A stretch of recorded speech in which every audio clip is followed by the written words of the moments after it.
연애를 할 때 상대가 나를 사랑해주는데도 불구하고 그런 상대를 떠나가게 만드는 사람들이 있죠. 오늘은 어떤 경우에 이런 문제들이 자주 발생을 하는지에 대해서 이야기를 나눠보도록 하겠습니다. 첫 번째 경우로는 상대의 사랑이 식는 거, 마음이 줄어든 거, 이렇게 전과 같지 않은 상대의 모습을 인정하지 못하고 받아들이지 못하는 경우입니다. 예를 들어서 상대방이 예전에는 일주일에 5번씩 보자고 했는데 이제는 한두 번만 보자고 하는 거죠.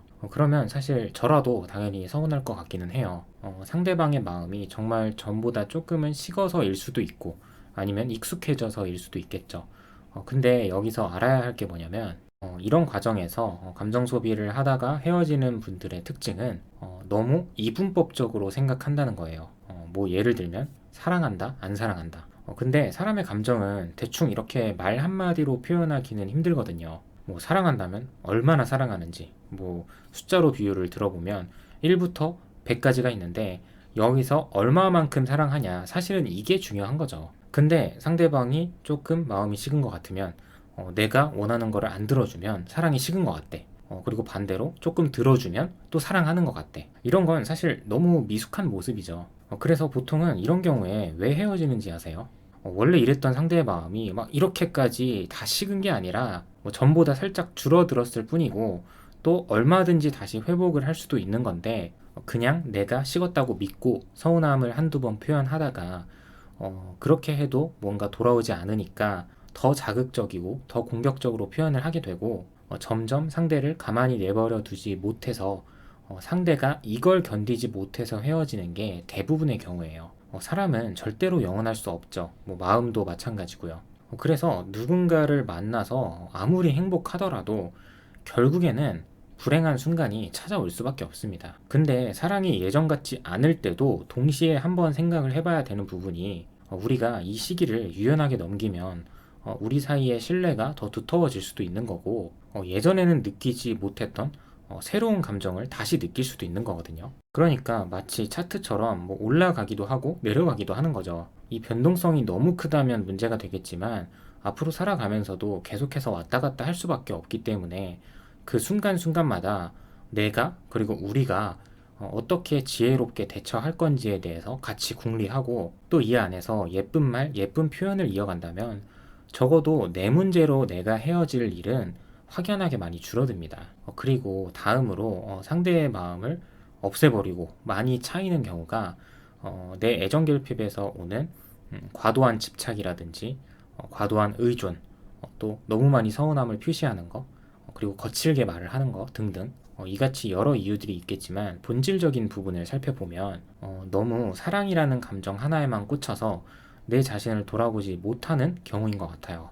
예를 들면 만난 기간에 상관없이 우리가 결혼을 약속한 것도 아니고 결혼 준비를 시작한 것도 아닌데 이 사람이 내 사람이라고 평생을 함께할 사람이라고 굳게 믿고 있는 거예요. 특히나 연애 기간이 또 짧은 경우에는 내가 처음부터 상대를 너무 믿어버리면 나도 모르게 의존하게 되고 집착하기도 하고 자주 서운해하기도 한단 말이에요. 그래서 상대방으로 하여금 어떤 감정을 느끼게 하냐면 이 사람은 그냥 남자 또는 여자가 필요한 건가? 그냥 외로운 건가? 너무 연약한 것 같다. 이런 것들을 느끼게 만들죠. 근데 중요한 건 연애는 사랑만으로 이어지는 게 아니라고 말씀을 드리고 싶어요.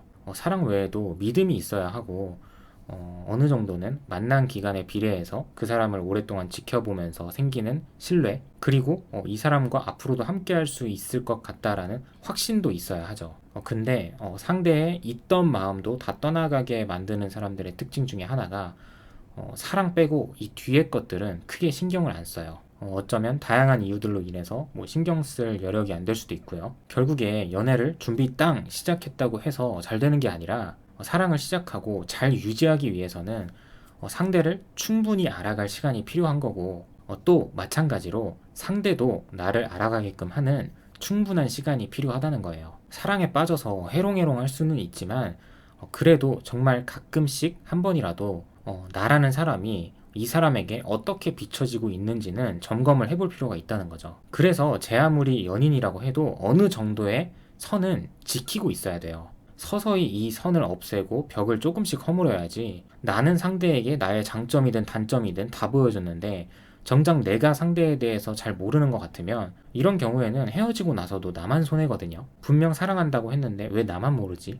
상대는 나라는 사람에 대해서 모두 알아버렸기 때문에 뭐 기대감도 없을 수 있고 오히려 깔끔하게 정리가 돼요. 근데 나는 모르니까 더 미련이 남을 수밖에 없거든요. 그러니까 그만큼 더 힘들고 그 끈을 못 놓게 되는 경우도 많고요. 그래서 연애를 처음 시작을 하더라도 시작하고 난 후에도 매일매일이 시작이라는 이 마인드가 좀 필요한 것 같습니다. 우리가 처음 만났을 때는 서로 조심스럽잖아요. 서로 잘 모르기 때문에 알아가고 싶은 마음도 많고 동시에 어느 정도 경계도 하고요. 근데 우리가 서로 만나게 되고 이렇게 같이 있는 시간이 길어질수록 사랑이라는 감정이 또 생기고 스킨십도 몇 번 나누게 되면 난 너 사랑해. 너도 나 사랑해? 그래. 이렇게 된 후부터는 점점 느슨해지기 때문에 우리가 자주 보지만 그래도 오늘 만나는 건 또 하나의 시작이다 라는 생각이 필요하다는 거죠. 이런 것들을 언제까지 내가 이 사람과 앞으로 계속해서 함께 할지 말지 시간을 어느 정도 두고 객관적으로 바라봤을 때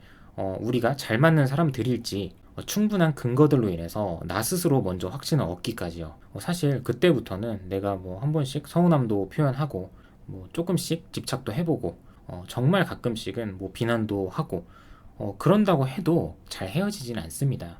다시 앞으로 돌아가서 생각을 해보면 내가 상대에게 꽂혔던 부분만 생각을 하면서 너도 나 사랑한다고 했으니까 뭐 잘해줄 거라고 했으니까 이 생각 하나만 가지고 상대에게 서운함을 표현하고 의존하는 것 자체가 이미 내가 질 수밖에 없는 게임을 시작을 한 거예요. 저는 개인적으로 사람이 사람을 알아가는 데까지 걸리는 시간이 최소 6개월에서 1년 정도는 걸린다고 생각을 하는 편인데 내가 상대를 만난 지 뭐 엄청 오래되지 않았어요.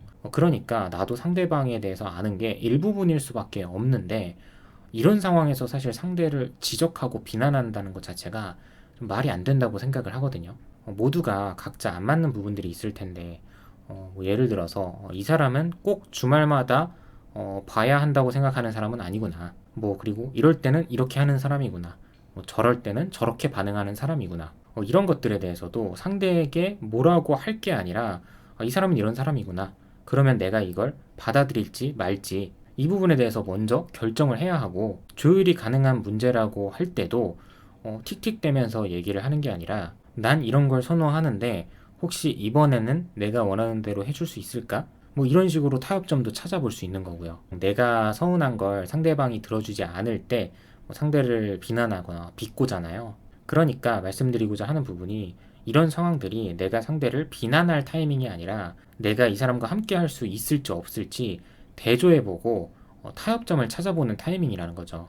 그래서 이 부분에 대해서 다시 정리를 해보면 이 사람은 이런 부분에 있어서 나랑은 조금 안 맞는 사람이구나 라는 걸 내가 먼저 인정하고 받아들이기. 그리고 나서 혹시 모르는 거니까 매너 있고 차분하게 타협점을 제안해보기. 이 두 단계를 거쳤는데도 아무런 변화가 일어나지 않는다면 그럴 때는 어느 정도 내가 포기할 수도 있어야 하거든요. 그 서운한 걸 포기하든 아니면 사람을 포기하든.